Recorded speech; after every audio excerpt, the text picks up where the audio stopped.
fucking us over. So that's the biggest thing there.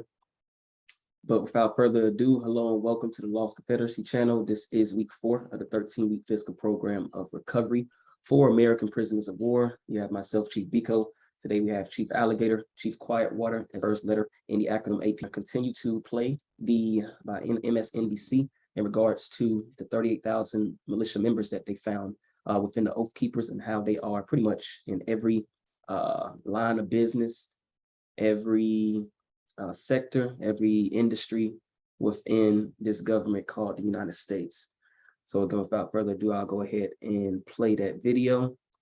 And we're going to continue to reiterate this point until we get it as a group of people.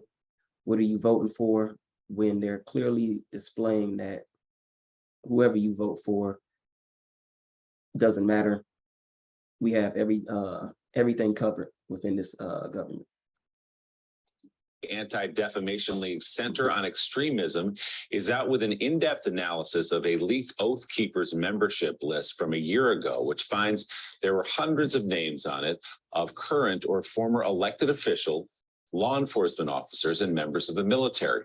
The Oath Keepers are a far-right militia group, multiple members of which stormed the United States Capitol during the insurrection and then attack on January 6th. For more on this new report, CEO and National Director of the Anti-Defamation League, Jonathan Greenblatt, joins us now. Jonathan, thanks for being with us. So take us through the report that you all did, how you got your hands on the list, and what were some of the more troubling aspects of what you found? Sure. Thank you for having me this morning, Willie. And I will tell you, this is a chilling report, the likes of which we'd never released before. Last September, ADL analysts were able to get our hands on a data leak of the Oath Keepers membership rolls. There were 38,000 names that were essentially pulled from their records and put out in the open. Our analysts pulled down the information before the Oath Keepers could pull it back. We used open source techniques, including public records, social media, and other methods to review every single name that we found. And I must say, we thought the Oath Keepers were a threat when they rampaged through the Capitol on January the 6th, but we had no idea just how deep the threat truly is. We found hundreds of active law enforcement members who are part of the Oath Keepers, 10 chiefs of police, 11 sheriffs, dozens and dozens of active members of the U.S. military, some 80 individuals who were running for public office, almost 24 of whom made it through the primaries and will be up this fall. And look, you might not know all of these names. Many people might know Arizona State Senator Wendy Rogers, who still months after the terror attack at the Capitol proudly proclaimed that she was an Oath Keeper and supported the group. But I'm talking about a county commissioner in Nevada, a town justice in New York, a firearms instructor in Pittsburgh, a pastor in North Carolina, and it goes on and on and on. These are individuals with access and influence. These are individuals with resources and training. And these are individuals who have shown us they are willing to commit acts of sedition and violence against the U.S. government. Jonathan, are you surprised at the extent of the membership of the Oath Keepers and other far-right groups who apparently, or maybe they do know, that the underpinnings of the philosophy of these groups are rooted in race and religion? In other words, they're against anybody who isn't white. And Jewish people obviously have a target on their backs based upon their philosophies. Does this surprise you at all that their membership is so diverse in a sense? It somewhat does. I mean, look, right-wing extremism is the spectrum. We know that, Mike. And so there are white supremacists, there are sovereign citizens, and indeed, there are these armed militia groups. We know organizations like the Proud Boys. Tario, the head of it, is Hispanic. And indeed, there is some diversity among the Oath Keepers. But I think what's more frightening is the fact that they for a long time have prioritized recruiting active and retired law enforcement and military. We thought, Mike, they weren't being successful. We were wrong.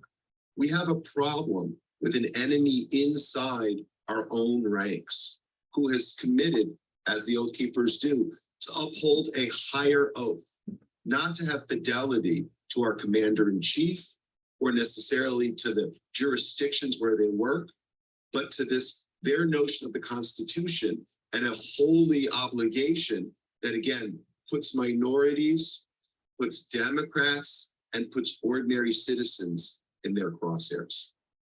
CEO of the Anti-Defamation League, Jonathan Greenblatt, thank you very much for coming on this morning.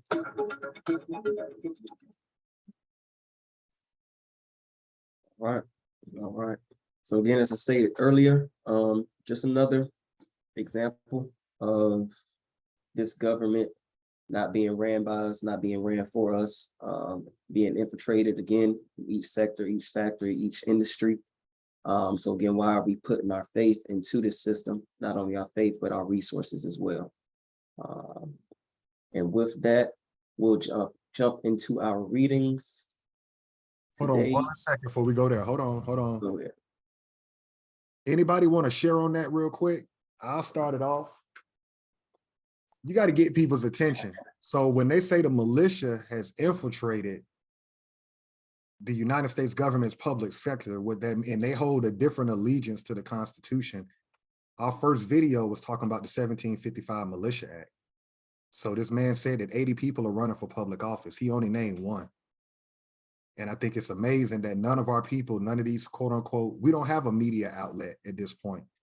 So Chief Blackcoat, you could probably go more into detail about that when you're talking about the strategy of war.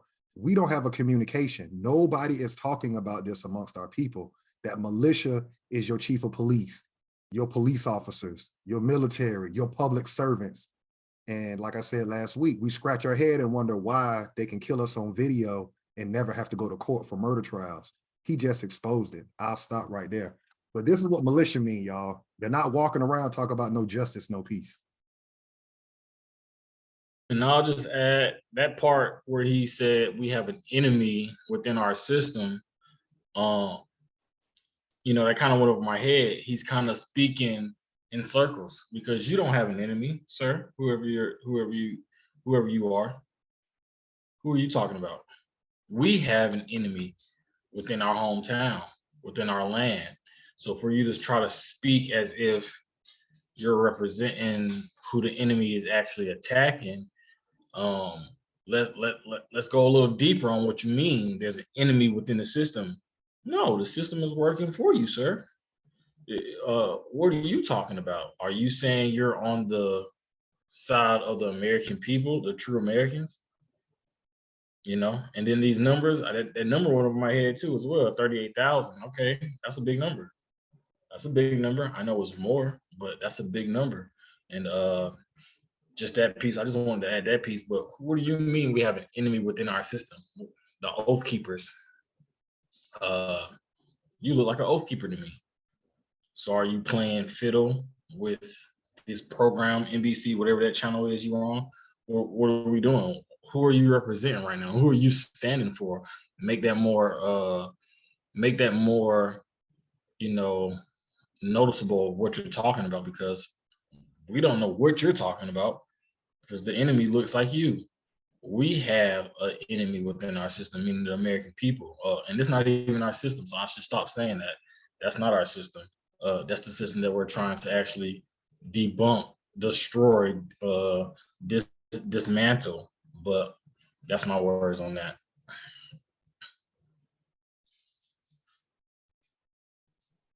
I definitely think you hit it spot on in regards to that. He just talking, basically. Yeah, make it clear who you're actually talking about. It's definitely not your group of people. It's us that has this enemy that's working against us. And like you said, it's not our system, but they're definitely working against us. And he put it out there on, to put people on notice, but what's being done about it? Nothing's being done about it. They basically saying, we told y'all, before anything happens. Well, you know, anything major happens. Not even more so of what we told y'all. To me, this is kind of them like kind of pulling that Band-Aid off a little bit, or actually leaving it on. Leaving it on, because if you leave the Band-Aid on, the heel won't wound. After a Right. while, you gotta take it off up and breathe. Now they're just like, yeah, leave it on. Yeah, right. Good point.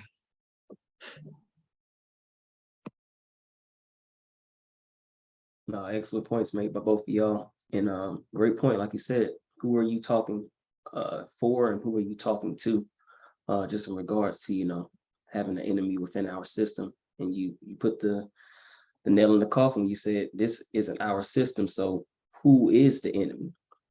We are the enemy, but you're just speaking in code to your group of people, trying to, you know, say, okay, we need to eliminate the American. Because like you said, you're not being clear on who you're representing, because you look like the enemy to us. So no, that's a great point. Great point made.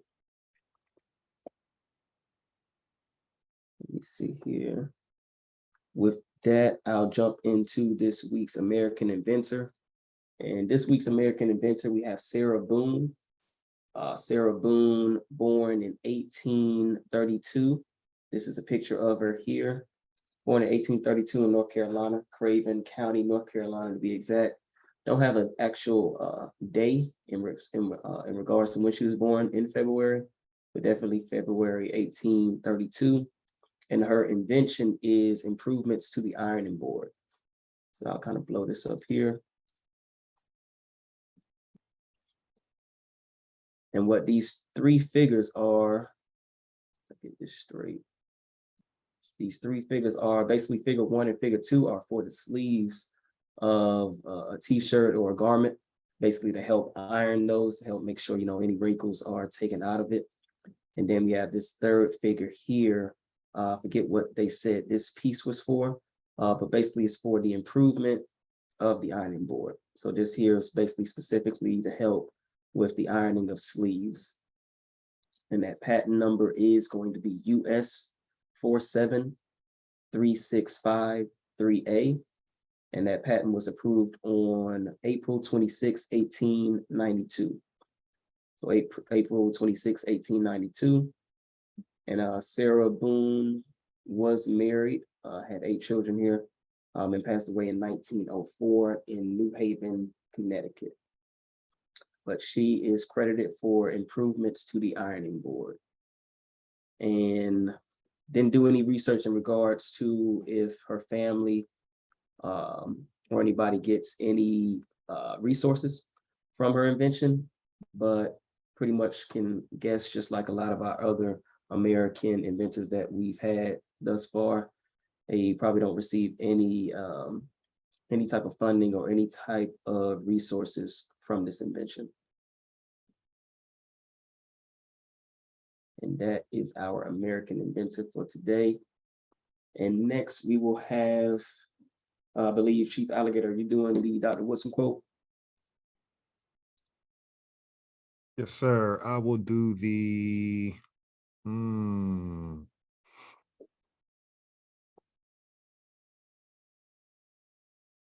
I'll do number 2. Quote number 2, Dr. Carter G. Woodson, the founder of Black History Month, what we know now as Black History Month. Negroes, however, sometimes choose their own leaders, but unfortunately, they are too often of the wrong kind. Negroes do not readily follow persons with constructive programs. Almost any sort of exciting appeal or trivial matter presented to them may receive immediate attention and temporary, at least liberal support. When the bubble collapses, of course, these same followers will begin to decry Negro leadership and call these misrepresentatives of the group rascals and scoundrels. That one sticks out to me today because the back row on the chessboard is still the Congressional Black Caucus. And there's so many things that have happened within this group since 2020, the first year after the 400-year curse, if you want to go biblical or with the allegorical story. Yeah, they're just very silent. And so we get all these other people. It's kind of like shock testing at this point, but my eyes are staying focused on the people who actually get paid to represent this group that do absolutely nothing. So that's why I chose that quote today. Excellent quote for today. And lastly, we'll have Chief Quietwater with this week's legal definitions and maroon historical points. Legal definitions this week. Number one, American, indigenous to America. Number two, descendants, one who follows in the bloodline of an ancestor, either lineally or collaterally. Number three, slavery, a situation in which one person has absolute power over the life, fortune, and liberty of another. Number four, prisoner of war, a person, usually a soldier, who is captured by or surrenders to the enemy in wartime. Number five, school, any institution at which instruction is given in a particular discipline. Number six, education, an enlightening experience. Number seven, recovery, a return to a normal state of health, mind, or strength, the action or process of regaining possession of something stolen or lost. And the maroon historical points. Number one was a person escaping slavery, seeking freedom, or breaking the law. Number two, providing unity and a strong defense came first. Number three, maroon leaders were first and foremost military figures. Number four, maroons established guerrilla warfare, planting sharp sticks in thick grass. And number five, maroons knew their European enemies' language, defenses, and plans. Excellent, and thank you, Chief Quietwater. Now, before we jump into our readings for this week, I know last week we spoke about Jim Crow laws, actually read off a few from different states that would be considered in the underneath the Dixie line or the Dixie belt. And definitely wanted to highlight this one clip that was brought to our attention this week from Muhammad Ali that pretty much just, again, just as another example of those Jim Crow laws. And he also says something as well that we'll pick up on after we watch the video, but definitely just wanted to highlight this and show this clipping here.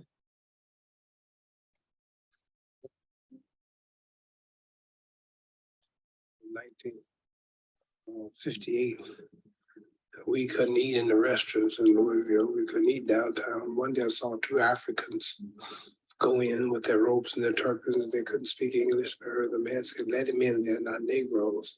And I said, "Something's wrong. I can't say it's because I'm black, because they're so black and they're blue, but they went in." So I said, "Well, I get my Olympic gold medal, then I'll go in." I went and got my gold medal, went back in, ordered 2 cheeseburgers, and they said, "Sorry, we don't serve Negroes." I said, "I don't eat them either. Just give me 2 cheeseburgers." And she said, "You getting smart." She called the manager and he said something about, "I don't care who he is." She said, "Sky, just like, I don't care who he is." Anyway, but the idea was I couldn't eat there. So I got so angry. I drove Dutch to the Ohio River and stood there and looked at the gold medal, and I could imagine that American flag waving when they play the national anthem when I beat the Pole and Russian. Dun, dun, dun, dun, dun, dun. And I'm standing with the medal on. Dun, dun, dun, dun, dun, dun. I said, "Boy, I'm going back to Louisville. I can eat now. I can go to the restaurants, put them on the spot. They can't put me out there. I'm the champ of the world. I'm in a big country like Rome, represent the United States, one little city named Louisville, and now I done beat the whole world. Boy, dun, dun." They put me out of that restaurant. I said, "This medal ain't worth a damn." I've become so flustered. Now I wish I still had it because I wouldn't become as frustrated now. But at the time, I took that medal and said, "Ain't worth nothing. I don't care." I took it off the next thing. Ain't no good. It ain't. Don't you know how I remember? I hear there's problems in Australia just like there are in America and other countries. But to all of those, regardless of you're Australian, whether you're black or white, it's one thing I want you to always remember. It says, when we mistreat others, we are certainly mistreating the artists who created them. If we realize this, it would not be difficult to feel God's presence everywhere. I repeat, when we mistreat others, we are certainly mistreating the artists who created them. If we realize this, it would not be difficult to feel God's presence everywhere. All right. So that was the clip.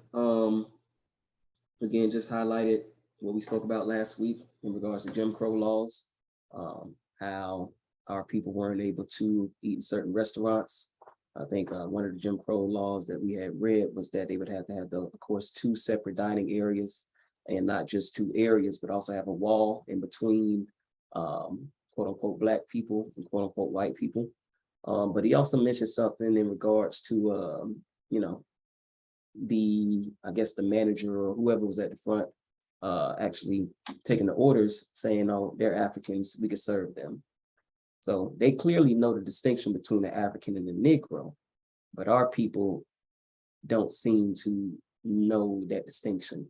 So it, again, just has to ask, you have to ask yourself the question, okay, so if they know who Africans are and who Negroes are, then why don't we know who the Negro is, which is the American? Everybody else knows who we are except for us.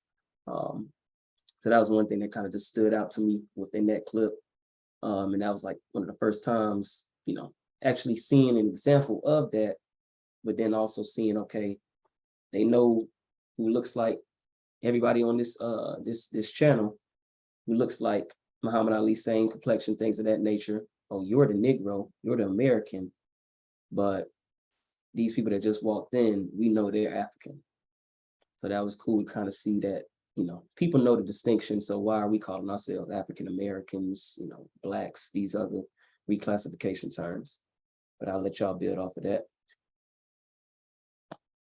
Yeah, I'll jump in real quick. That was a great point. The point that stood out to me, which rhymes with Kanye West, who's been in the news for the last week, is Jim Crow. The way I look at Jim Crow from a practical standpoint, what if Muhammad Ali didn't want to leave that restaurant? What would happen? So this kind of ties into being infiltrated by militia. In order to enforce Jim Crow, that means that manager had 100% confidence that he could call the sheriff would come down. If Muhammad Ali didn't want to leave when the sheriff came, they could call the militia, or they could get whatever level of government was needed to get that Negro out of that establishment.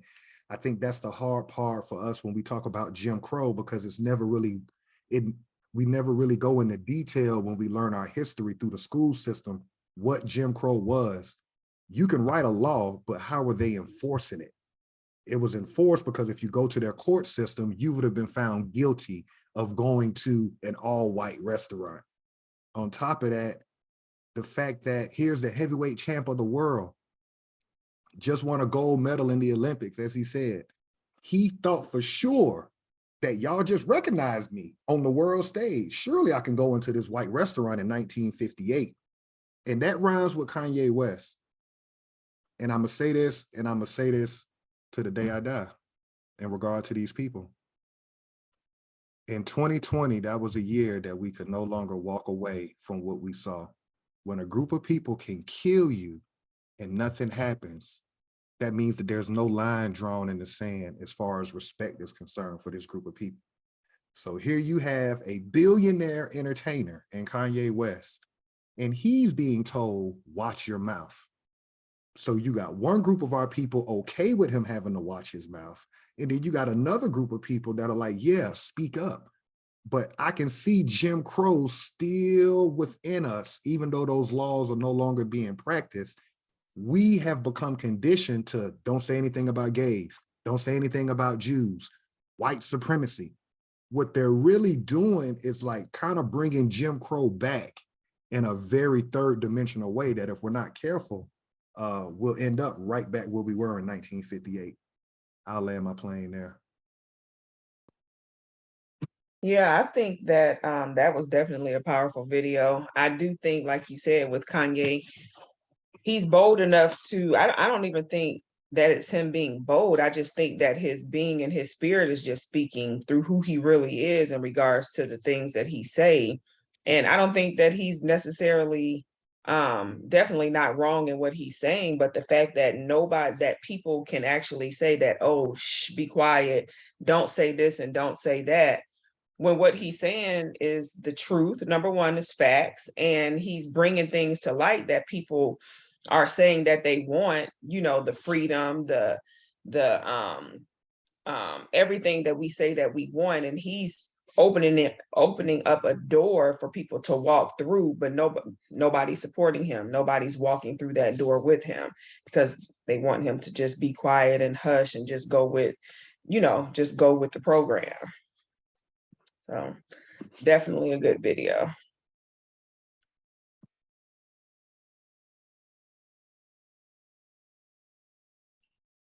I'll add on to what Chief Whitewater just said. Go with the program. No. That's what this channel is about. Shout out to Muhammad Ali. We truly don't know what our elders and our ancestors went through. He even made a joke within that video about, I surely don't eat them either. We're not even gonna go there. It's difficult. It's not difficult. It's like our group of people have lost a huge amount of confidence in themselves. I'm big on confidence. I'm always big on confidence and standing up for yourself and standing up for your family name. And our group just is not there no more. It is definitely just go along with the program. Like Chief Delegate said, you can't talk about Jews. You can't talk about gays. You can't talk about white supremacy. So it's a thing and you don't want to talk about it. You just want to go along with the BS, watch your people die every day on TV. People that look like you. And now that I kind of already understood it maybe like 2-3 years ago before everything exploded, just hearing music, about how we just talk about each other in our music versus how everybody else talks in their music. And it's like, damn, how we party to this? How are we partying to, like Ye said, I'm gonna fuck your bitch, I'm gonna kill this nigga. Why would I listen to that? And I don't listen to it. When I tell people I don't listen to rap, they think I'm capping. No, I'm not capping. Why the fuck would I listen to that? But I'm not programmed, and nobody on this channel is programmed. And honestly, our people are gone. I've tried to talk to a normal and try to poke them to the point to where they would just say, oh, okay. And nah, it's get the fuck out of here. Bye. What the fuck are you talking about? Why would you say that? And I'm like, damn, hold on. I'm fighting for us. I'm fighting for people that look like you or me. How you mad at me? But that program is deep. And I don't even know how it got so deep because I wasn't able to be programmed, but I'm just trying to understand where is this coming from to where it's repetition. It's repetition. If you listen to it long enough and watch it long enough, you'll think it's normal. But like Ye said, and we don't got to keep harping on my brother, but like he said, our people are, it's hard to stand up for somebody that don't even know why you standing up. So it's like, shout out to him just for even, attempting. I'm actually kind of tired of him attempting. I want him to go ahead and kill him off so my brother ain't even got to try no more. Don't even try for these folks. These folks are gone. And I'm talking about my people, they're gone. Like even when they know they're wrong, they just get quiet. No ideas come out. It's just mute. Well, I'm just not gonna say anything. All right. Don't say anything. Before you say anything, know that somebody's fighting for you. Crazy.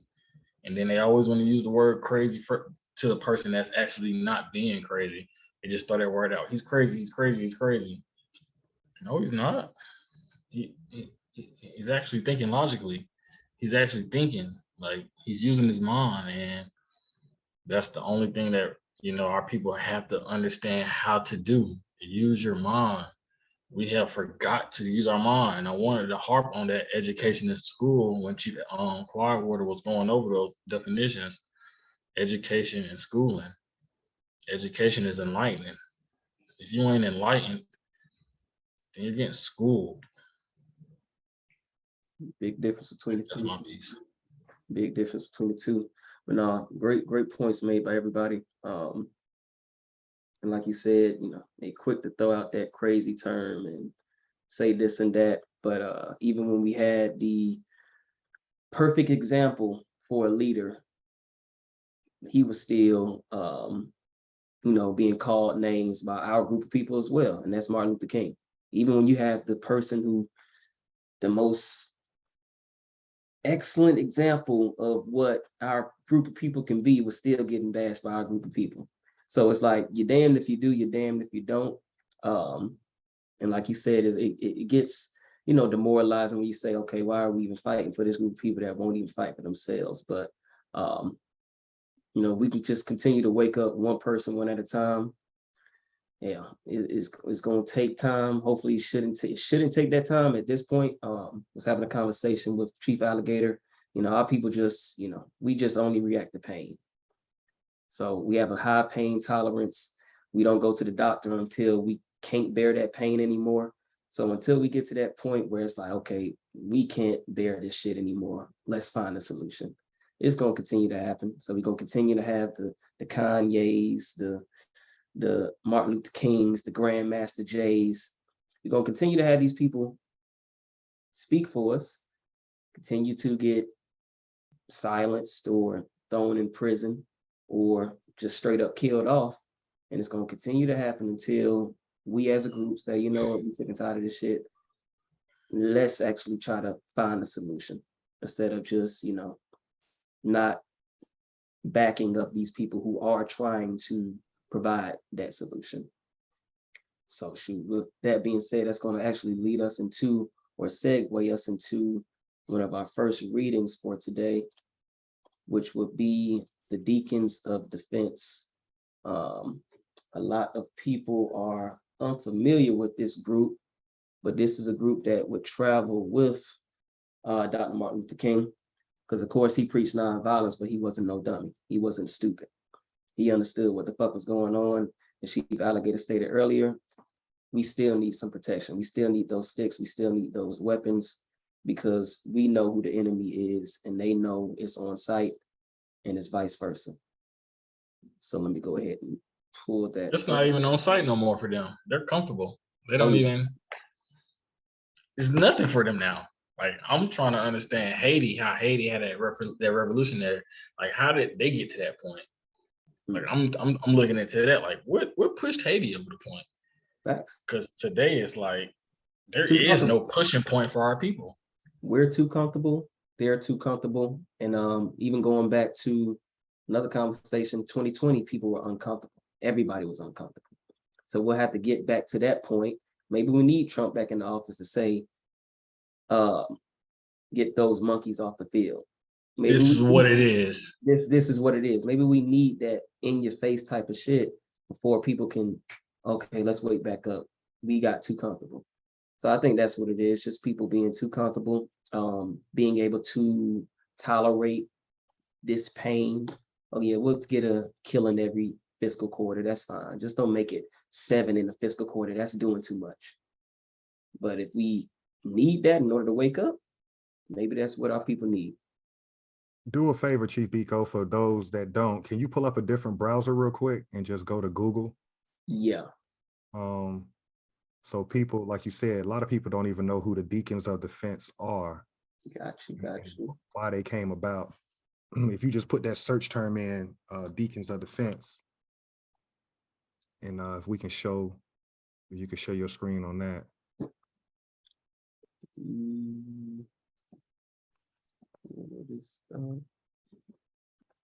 Okay. Now, if you look over to the right, if you put your mouse over there where you see the KKK, so historically, that's why the Deacons of Defense was created. During the Jim Crow era,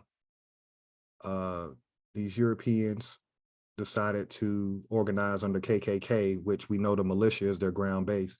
But these were World War II veterans, which would be our grandparent, these would be our great grandparents or our great uncles.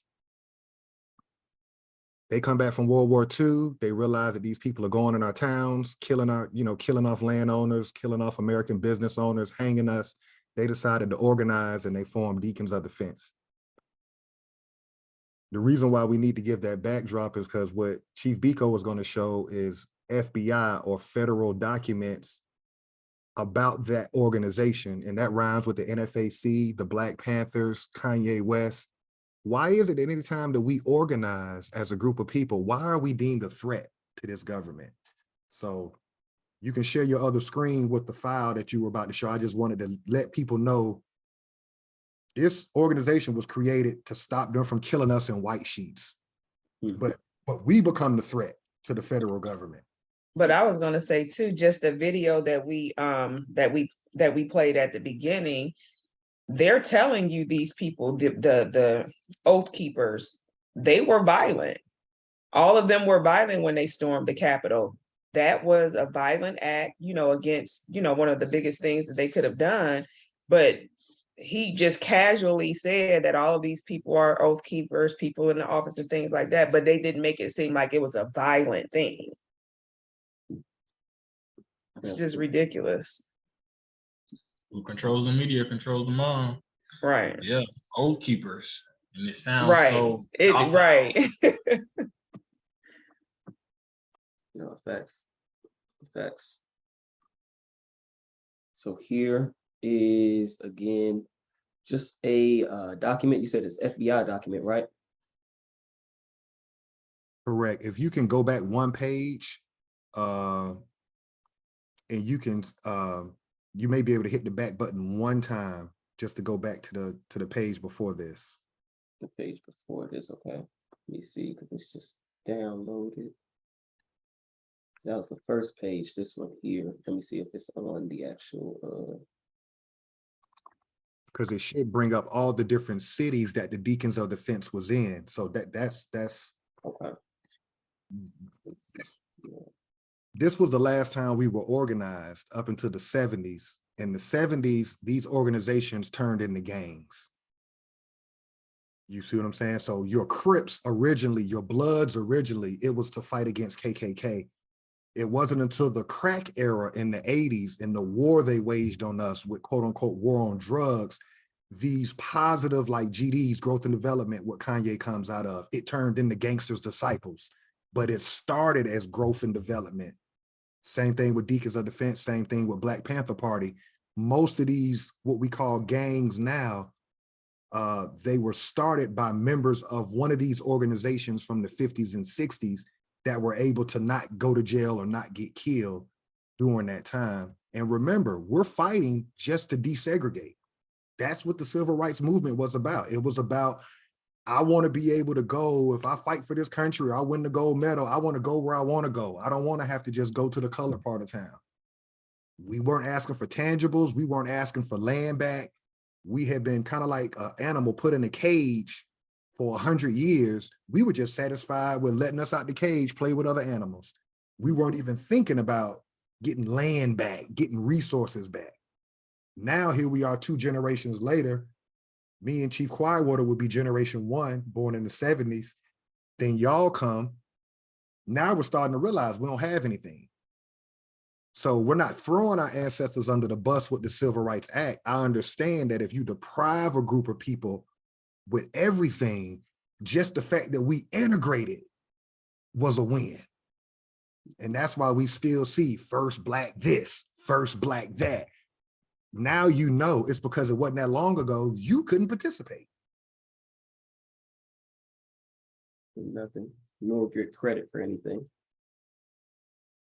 That was the it looked like the first page on this document. Yeah, I was gonna say. What's the? You must mean the beginning of the paragraphs.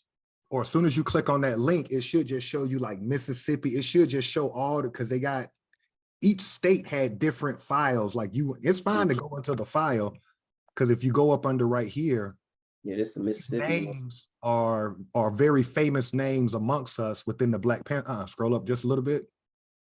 Right there, you got H-Rap Brown. So you can see that he's a famous Black Panther name. Okay, then you got SNCC, the Southern National Christian Conference. That was headquartered on Auburn Ave in Atlanta, where the Masonic building is on Auburn Ave. So you can see how it started with Deacons of Defense, World War II veterans organizing to fight against the Ku Klux Klan. Another 10 years later, then they come up with Black Panther Party. That's where you're going to know the name H-Rap Brown from. But what we're looking at is a federal document because the United States government deemed Negroes organizing as a threat. And it's the same thing to today. That's why Grandmaster Jay is in jail right now on bullshit charges. So it's just a harsh reality that, yes, you are being warred against, whether you really want to realize it or not. This shit go back to the 50s. Anything y'all want to say before we get into the Civil Rights Act? I never heard of the Deacon of Defense, and that's powerful. That means the church, the one that's speaking for the Most High, the one that doesn't want to cause harm, wants to be pure, had to take up arms. And I've never heard of this. So our pastors at a point would fight for us. There's what the shits. Well, don't associate deacon with the word pastor. Deacon is a Masonic term, or it's a worldwide term known for governing. So Deacon of Defense means those World War II veteran men, they were going to govern and protect the women and kids because the Ku Klux Klan was bum rushing.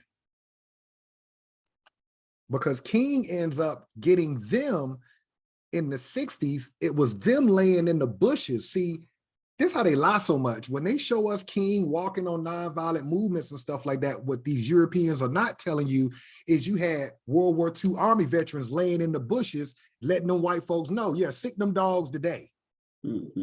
That's what was going on behind the scenes. And the one time they caught them slipping when the Deacon of Defense wasn't there, that's when you see the videos of cops beating us over the head and sicking dogs. Most of the time they weren't doing that because them boys was laying in the woods, already waiting on the nonviolent people to come through their path. You with me? Absolutely. Absolutely. So no, this is great here just to see exactly what they're documenting as well. Like you said, these are different states too. So we got Mississippi. This is Louisiana, I believe. Yeah. New Orleans.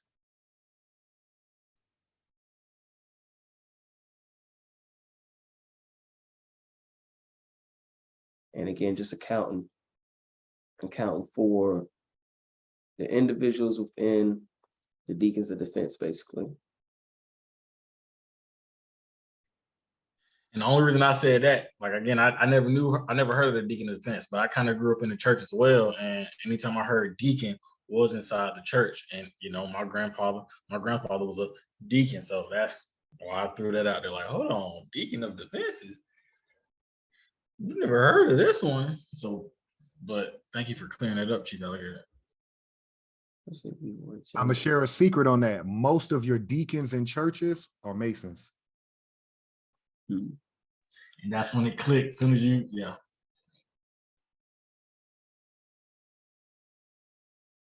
So this is a great document. Definitely want to get into just looking at this a little deeper, but definitely want to jump into the, what was it, the civil rights one?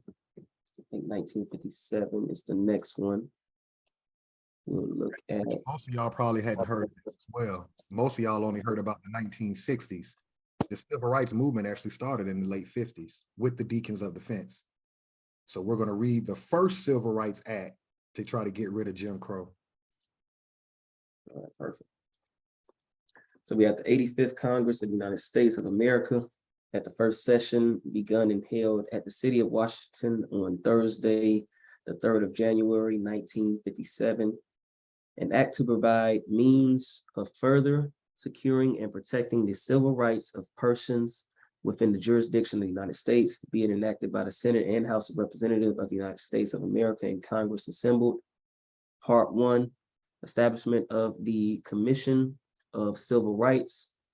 Section 101, there is created in the executive branch of the government a commission of civil rights, hereinafter called the Commission. The commission shall be composed of 6 members who shall be appointed by the president by and with the advice and consent of the Senate. Not more than 3 of the members shall at any one time be of the same political party. The president shall be designated one of the members shall designate one of the members of the commission as chairman and one as vice chairman. The vice chairman shall act as chairman in the absence or disability of the chairman, or in the event of a vacancy in that office. Any vacancy in the commission shall not affect its powers and shall be filled in the same manner and subject to the same limitations with respect to party affiliations as the original appointment was made. 4 members of the commission shall constitute a quorum. And we go into the rules of procedure of the commission. Section 2, the chairman or one designated by him to act as chairman at a hearing of the commission shall announce in an opening statement the subject of the hearing. A copy of the commission's rules shall be made available to the witness before the commission. Witnesses at the hearings may be accompanied by their own counsel for the purpose of advising them concerning their constitutional rights. The chairman or acting chairman may punish breaches. May punish breaches of order and decorum and unprofessional ethics on the part of counsel by censure and exclusion from the hearings. If the commission determines that evidence or testimony at any hearing may tend to defame, degrade, or incriminate any person, it shall 1, receive such evidence or testimony in executive session, 2, afford such person an opportunity voluntarily to appear as a witness, and 3, receive and dispose of requests from such person to subpoena additional witnesses. Except as provided in section 102 and 105 of this act, the chairman shall receive and the commission shall dispose of requests to subpoena additional witnesses. No evidence or testimony taken in executive session may be released or used in public session without the consent of the commission. Whoever releases or uses in public without the consent of the commission evidence or testimony taken in executive session shall be fined not more than $1,000 or imprisoned for not more than 1 year. In the discretion of the commission, witnesses may submit brief and pertinent sworn statements in writing for inclusion in the record. The commission is the sole judge of the pertinence of testimony and evidence adduced at its hearings. Can you scroll up to the top real quick? You read a lot. Okay. Can somebody provide the legal definition of civil so we can understand what civil rights is? Because to this day, I don't know who civil is. Right. We're talking I got about it here in front of me. So civil is an adjective relating to the civil law of life, pertaining to the internal affairs of a state, from Old French civil, relating to civil law. That's its first definition.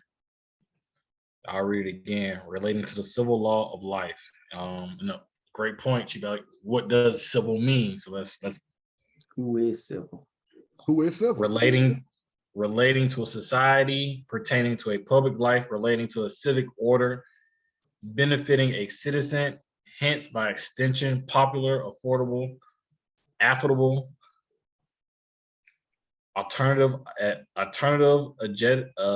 adjective, derivative of civis. So again, Sound like a catch-all. circles when it comes to this word. Yeah. Okay, so let's stop and think about it for a minute. What two type of court systems do you have under this government? Civil and criminal. Correct. Yep. Criminal speaks for itself. We all know what criminal court is. Civil court is when two people are fighting against each other. It could be a lawsuit. It could be a child-related issue, but it's two adults can't get on the same page. They go to fight, but they fight in a courtroom. So now when you put that context of a civil court, you got the United States government who has segregated us on our own land. Now you got that group of people that's being segregated. We're saying, hey, be civil with us. Are you following? Mm-hmm. Stop fighting. For sure. And so what is the government saying it's going to do if you can highlight under part 1, Chief Biko, where you are, if you can highlight commission. Part 1, scroll up a little bit with your cursor. Boom, right there. Aren't we there right now with the reparation hearing? That's the first video on our Instagram page. They want to do a study. So we're repeating the same cycle they did in 1957. The United States, Right. well, we'll study our Jim Crow situation in the South. We ain't gonna do nothing about it. We want to Right. anything y'all want to build on that, because we're right there now again with being repaired. Now we want to go another step and say, hey, we need to be repaired. Okay, we've integrated, we can go to schools, we can participate in the government. We need our shit back. We'll study it. We'll create a study commission. Yeah. And again, it's us asking for something that we should just take, or we should come together and just create our own. But again, we're asking them to do something that they had no plans or intentions for us to be a part of, for them to give us anything or any of those things. So again, it's a stance of us being on the lower end of having to look up for help or look up for someone to give us something. Nobody at the top is gonna look down and be like, "Oh, I'm gonna help Exactly. you." But Right. as Chief Biko was reading, I get frustrated, and I know we've mentioned this before on our channel about putting shit on paper. As he's reading, I'm like, if we just put shit on the paper and make it sound good, make it look good, maybe our people might believe what the fuck we saying. Maybe if we make a 200-page document of civil But they ain't for gonna read it though. ourselves. Yeah, they might not read it, but it's like, it's frustrating because they got in alignment with themselves. If Chief Biko want to scroll back to the very top of this page, I think it says whatever the fuck it says, 85th Congress of the United States of America. So they wrote this knowing like, hey, this is what it is moving forward until the 86th, whatever. Their people listen. Our people, if we can put something on paper first, and maybe, I don't know, I don't want to go out in the streets and hand out some shit like we got down, whatever them people is that knock on our door at Sunday in the morning is. But, we have no type of structure, and all this is showing me is structure. Like, it's just structure for them. Our people so far gone from structure, and I can kind of understand that we are free beings, but as I develop my spirituality, I know I have to write some shit down first, and then that shit just starts to fucking happen. And that's all this is, man. They just put the shit on. They just put it down, and our people need to understand. Like, if anybody want to write up some shit for us and they look like us, let's take a look into it. Right now we're just doing a lot of talking. And shout out to our channel for even pushing that shit to the next level for what we're doing. But it's just we really need to understand how they move. They write it down first and then they execute. Their group doesn't come from individual thinkings. It's one mastermind, and then they all get in alignment. We have to find that mastermind and get in alignment. We won't move forward until we know how to put shit on paper. And it needs to be everybody, like you said, on one accord. We just highlighted an example of structure with the Deacons on code, of being on code. Yes, they're going to think of it as a threat, but stop being so pussy to be afraid to even start something because you think something like that's going to happen. If you think something like that is going to happen, then plan accordingly. Meaning, get your ass some guns, like we said in the beginning of the video. Make sure you have a defense. We say it every time we start a video. Maroon historical points. Leaders of first and foremost were military figures. Like that comes with establishing your own thing. You have to have security in order to have the whatever plan come to fruition, whether that be in regular business or anything. Every business is going to have security. It just comes with the territory. So we have to get past that fear of, okay, well, if we do, we know they're going to do something. Okay, stop being spooky. Yeah, stop being, this spookism and just plan accordingly. Okay, if you know that's going to happen, let's have something that's going to combat that. And I get so frustrated with this group. I'm so sorry, GPCO. I get so frustrated because you said fear. I get so frustrated with this group, even though I don't listen to the music they listen to, or I try to, you know, push it away as much as possible. All of it is about shooting and killing. You know, so it's like, what the fuck wrong with you when you what? Like, you really not about that life. Yeah. You're pretending. Stop pretending and stand on something. That's what pisses me off. Stop pretending and stand on something. You niggas just out here.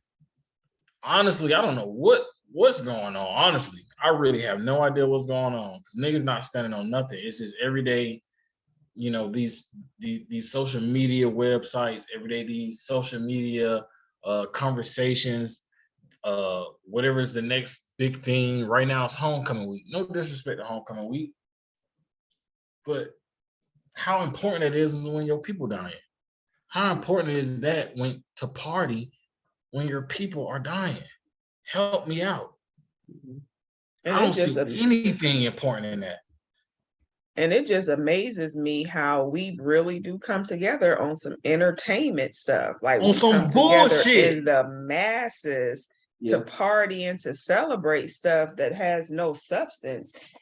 I'm not going to say it doesn't have any substance, but if you put it on the scale, definitely people getting killed on video is at the top of the list where we need to be focusing our, our energy. Not partying, not these trends, not these challenges on social media and what's trendy right now and all of that stuff. If we could come together like that, because we do for those type of things, we actually do come together for those type of things. But and it's one mission to get to this place and have a great time and to post about it online after the fact. And then that's when things go viral and just little stupid little stuff that gets millions and millions of views and hits and things like that. So it's just like, why not this? And I fool myself because I'd be like, oh wait, so we are one band, one sound. I see the Jackson State, HBCU going crazy. I got a lot of friends that graduated from there. That was a packed out stadium. And I'll fool myself thinking, okay, we will stand together. But not when it comes to that talk. Yeah. Football is cool. Football is, but whoa. Whatever this is, what did she say again? 85th Congress of the United States of America? No. I'm good on that. We don't want to talk about that, Thomas. Delete Thomas. I'm like, all right. Good luck in the future with your fucking kids. Yeah. That's what it is. Keep playing their game. That's what it is. How many times we got to celebrate our failures? Every week you want to take a shot. I seen y'all post that. It's like, it's silly. I was proud of that. If I said it's an issue. Yeah. But I was proud. I said it like, yeah, you niggas going out every weekend toasting into the air. Nigga just got his head blown off. You taking L's every day. So that's just the biggest thing, man. And kind of just to bring it back full circle, like you said, Chief Alligator earlier, we'll study it. We'll acknowledge by studying that, we're hitting you guys across the head every chance we get. We're separating everything.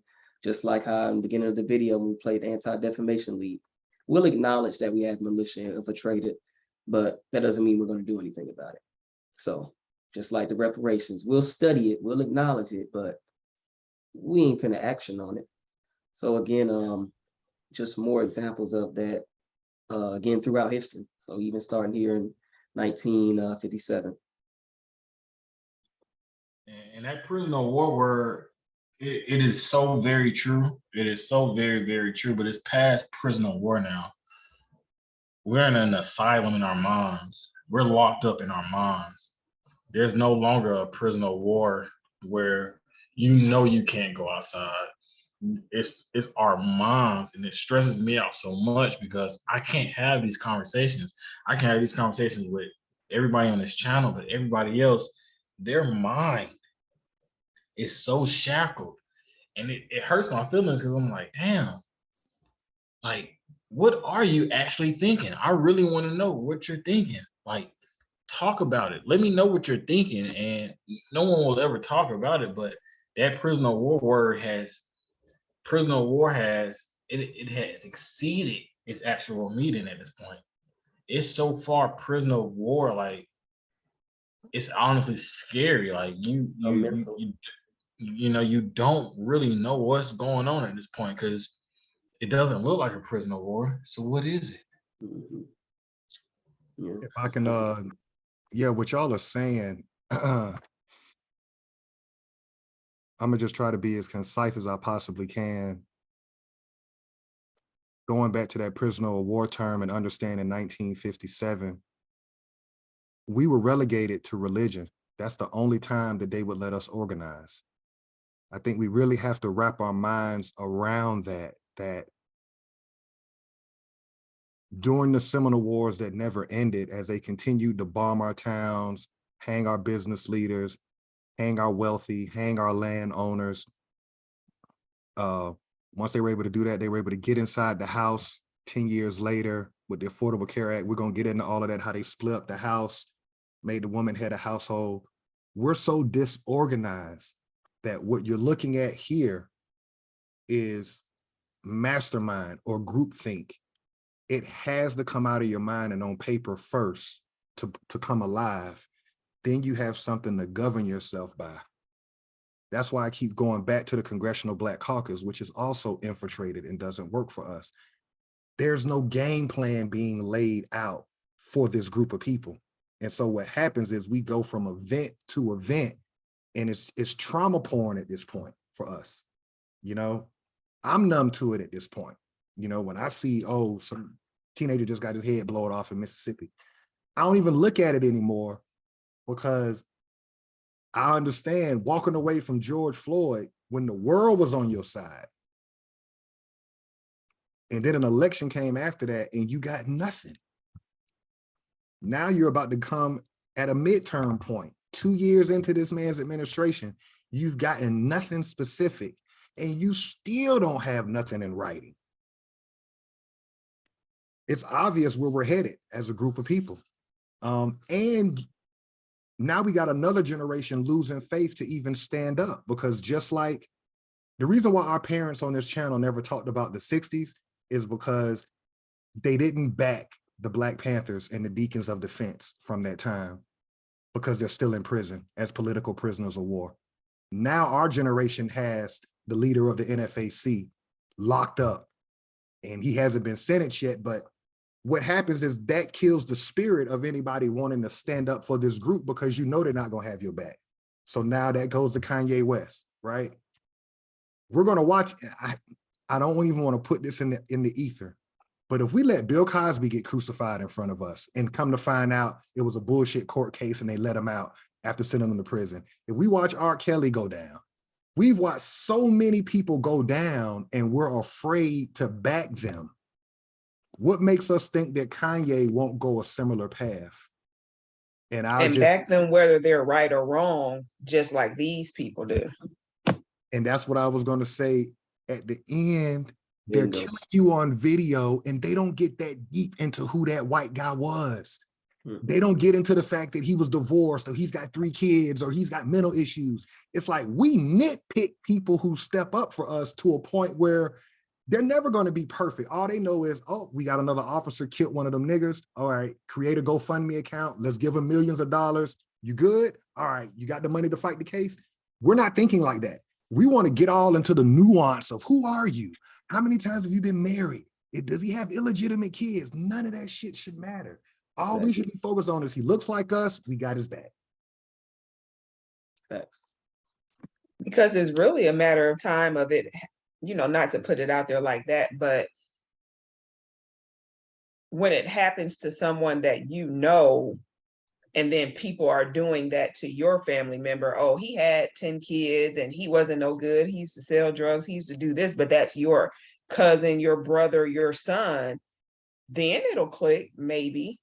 You know what I'm saying? That I don't care what my family member did, I'm gonna go to war for them. That's blood, for whatever. right? You know what I'm saying? So that, and that's exactly what they do. They don't care about the person. They care about them sticking together and meeting that common goal with each other collectively. Absolutely. We'll handle that shit internally, but outside, nah. We together. We together. Like you said. And they're gonna eventually crucify my boy. He getting right. in their eyes that billion, he feeling it. And as he should, it's respected in my eyes, but it's not much longer will he be able to be on the internet and the TV speaking like he can. Because we won't back him up. Mm-hmm. And I'm gonna tie this in. I wasn't a fan of the artist. No particular reason. We're the same age, but I thought about it because Same song. Oh yes. So I caught the interview because it was 84,000 people in the chat. So I got lucky to hear the interview. But this what I want to share just on hip hop. I am hip hop. I bought my first rap tape at in the third grade, Raising Hell, Run DMC. The people that I grew up listening to, me and Kanye West, those men empowered us. Those were 21, 22-year-old men, Big Daddy Kane, Eric B. Rakim, Pow'S, Public Enemy. When you grow up with that alpha male energy in your ear, Ice Cube, all these guys were political. Kanye is what we call a backpack rapper. He comes from that Tribe Called Quest, that conscious rap era. So it looks very hypocritical of us. He's not gangster rap. He's hip hop. And he's a billionaire. And he's been in rooms. He kept talking about boardrooms. That means he's got a group of mentors around him. So he's being exposed on a level that most niggas in his industry can't understand. He's smoking blunts and drinking, basically giving up game to y'all like, look, I'm in these rooms. We're not in those rooms. And on top of that, we're not owning anything. And we don't want to hear that part. He got slid through the back door. He got his grind on. Now he got his shit together. Now he coming back to the people like, look, I done been on the other side, man. This was going on. We're not in that room. And he's exposing everybody that I grew up listening to, your LL Cool J's, your Big Daddy Kane, your Carrot. Nobody can say nothing bad about Kanye West, because when they stop and think about it, damn, that's what our music was about. It was about standing up. Hip hop culture, if y'all don't know, it was about being who you are. You see what I'm saying? That could go into having dreads, gold teeth, tattoos, all of that was hip hop. We're not conforming to your European structure. We're going to be who we are, but as long as we're good at what we do, you got to take me as is. That's hip hop. And That's I hate when people compare hip hop to rap, saying it's the same thing. No, hip hop is about standing up. Rap is about killing who look like you. Great point on that. So I hope that we don't watch him, because this will be devastating for my generation and y'all generation, Chief Blackcoat and Chief Biko, because this is your uncle, basically. He's old enough to be your uncle. And so now you got your uncle. Now your uncles and your cousins got to give you a reason why not to back this man. He ain't smoking weed and drinking every day.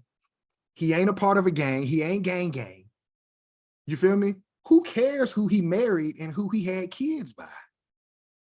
You know, but that's the fear that y'all are talking about. We want to nitpick who speaks up because we want a reason and an excuse not to back them. Facts.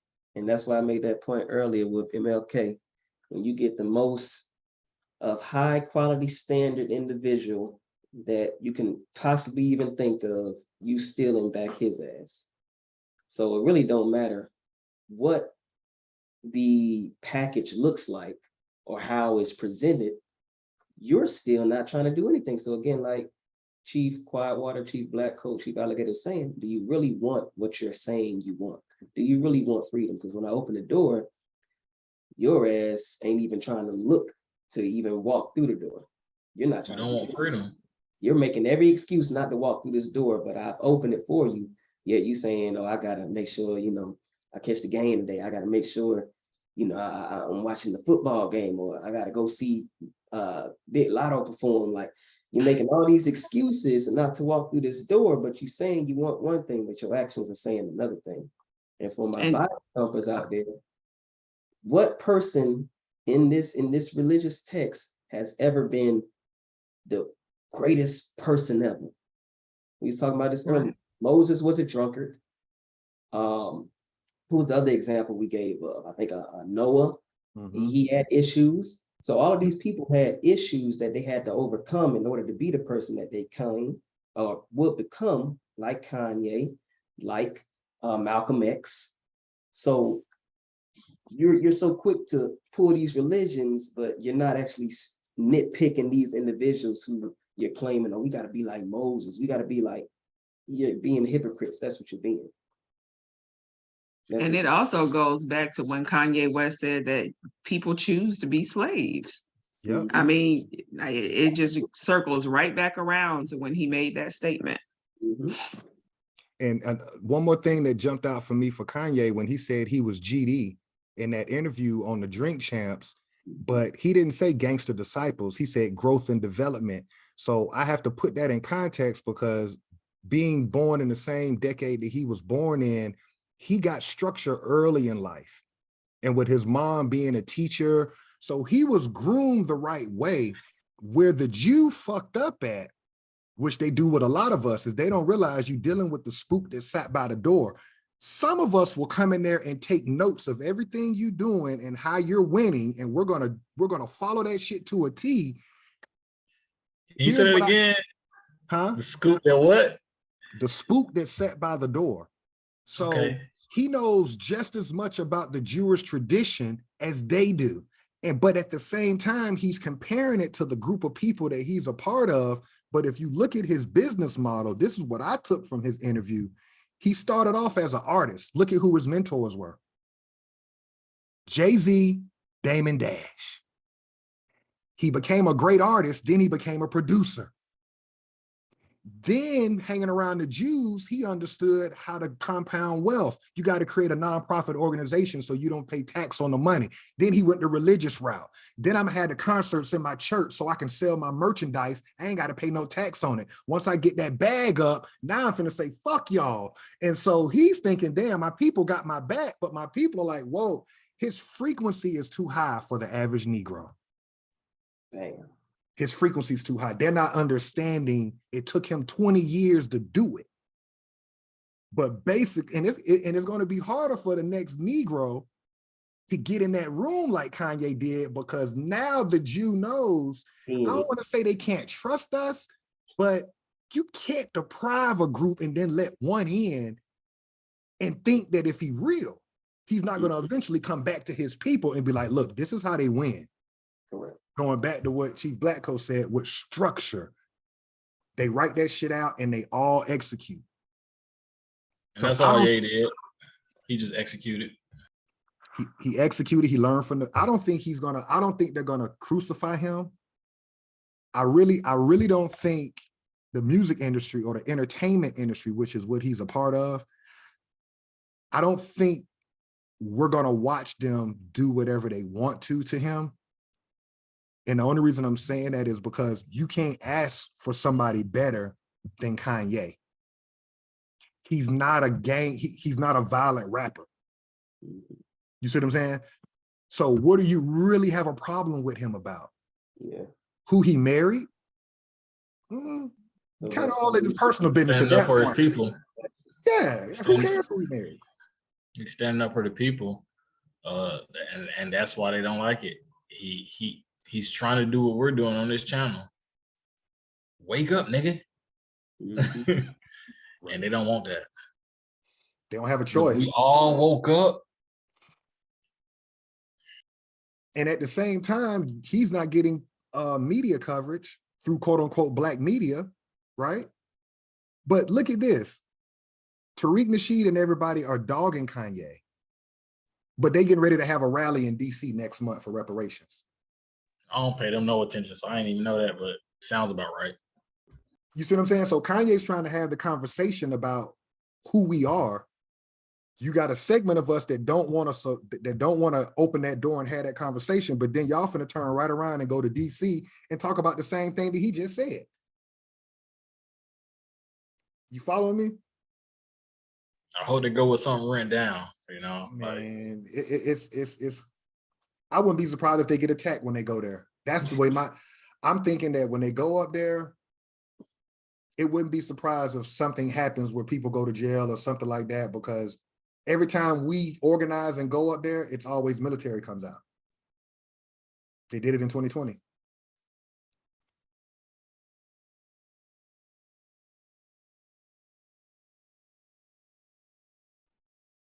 So again, just more examples of what we've been saying. Again, it's like we're prisoners in our own minds at this point, as Chief Blackcoat stated earlier, because we won't even envision ourselves being free. And we're the geniuses.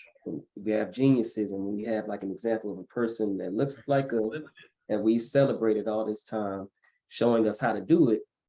We think it's crazy because we can't get out of our mental prison of seeing that freedom. Because that's all it is. It's all mental at this point.